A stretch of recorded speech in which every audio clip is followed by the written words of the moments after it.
Hi, my name is Dr. Michelle Maidenberg. Today I'm going to show you some grounding exercises. The wonderful thing about grounding exercises is they're great to use, especially in a moment when you're feeling, exasperated for whatever reason. Going into the weekend, there's going to be a lot more time to sit and think and hopefully to be, for those of you who are working or doing online learning. So I'm going to show you something that I use with my patients that has been really helpful. So there's these lovely stones. So here are ones, for example, that I've bought that says like namaste, friends, and they come in all different forms. So I've collected them over the years. And then there are other ones here that have like messages on them on the front and back. So I actually make them with my patients, for those who I find it's obviously helpful for. And I'll show you what I use, and you could actually create your own at home. So there's these stones. They come in all different colors. They're glass and they're round. The nice thing about them is they're compact and they really, really nicely fit into the palm of your hands.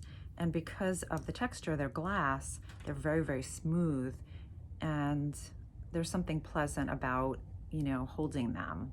Plus, again, we're using kind of touch to ground ourselves in the present moment. And I said that it's really helpful to use our senses. So this is a nice way to do that. They come in all different colors. So that was white. They come in blue, for example, black.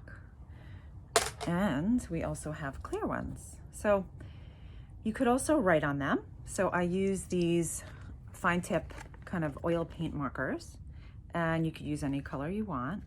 Again, color usually conveys and evokes feeling, whether it's kind of warmth or reminds you of some experience or some place you've been, or, typically most of us have a favorite color. So I know for myself, I love the color purple. That's my favorite color. It really gives me energy.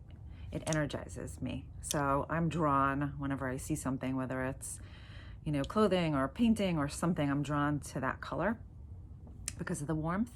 So you could write all different messages on these, mantras, which allow you again to ground yourself. So I'll give you an example.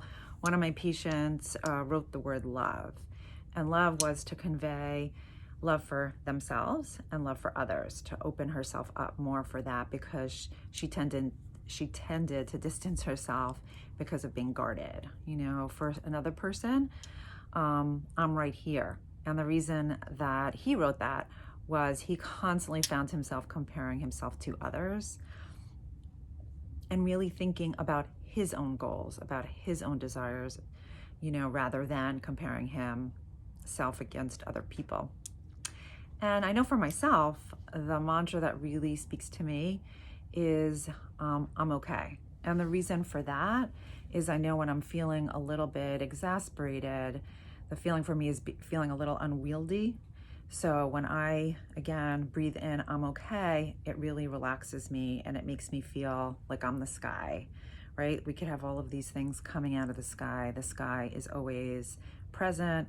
It's always intact. I could have all of these emotions, I could have all these experiences, but inside my body and who I am, I'm okay. So that's an example, and you can write whatever you want, and they're wonderful to do with people of all different ages. You could do these with kids, you could do these with adolescents, teens, and adults love them too. So the other thing I wanted to show you is a guided meditation, and we're going to use a candle. So if you have a candle, I would highly recommend using it. If not, you could always imagine a candle. So I'll be speaking and you could actually have imagery of it if you don't have a candle. So I'm gonna light it.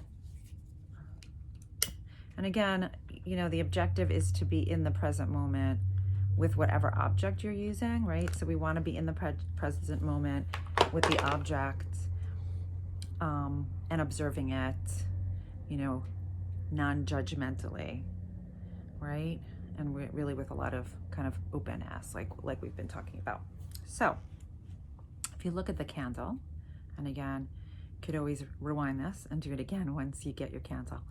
But what's fascinating, okay, is you see a flame that's coming out of the wick, and noticing the different colors in the wick. There's kind of a burnt orange, and even like a charred black. And as the flame is lit on this wick, it's subtly kind of ebb and flowing back and forth, almost like a tribal dance. You could kind of be tranced by it, the movement of the flame from side to side, up and down.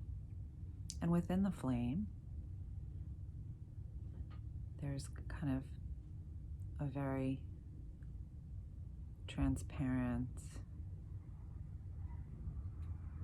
like bulby top that has all different colors of white and light yellow and beige. And as it reaches towards the wick, it becomes more and more transparent. And then if you notice the puddle of wax that's sitting in the wick, it's slowly melting. You could see it and imagine what it would feel like to the touch, the warmth. And noticing the light against the rest of the candle wax and the shadows of color. Again, there's an off-white color and almost a rim around the perimeter of the candle as well, the wax, which is more solid, and then towards the middle, it's liquidated. And even looking at the shadow of light against the glass, in some parts of the glass,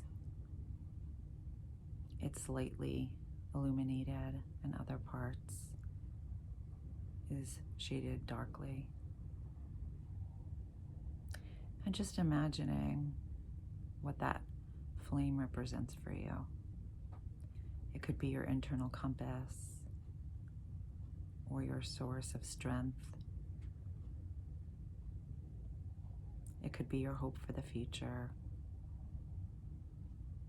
It could be love for humanity, whatever you want it to be. And for me today,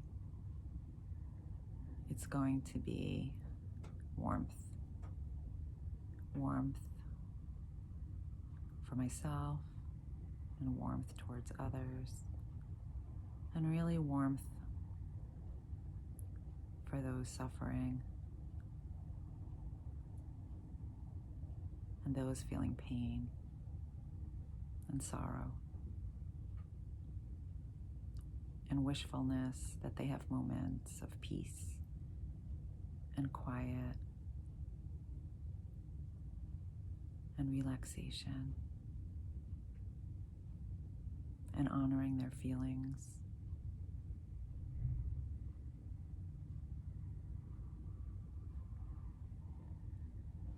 And just again to look around the candle and honoring that space, the space that surrounds the flame, that's just allowing it to be.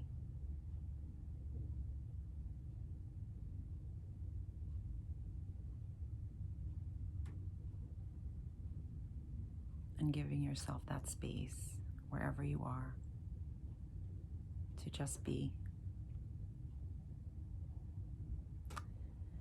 And when I count to 3 and when you're ready, you could look up from the candle. I'm going to blow it out. So thank you for joining me.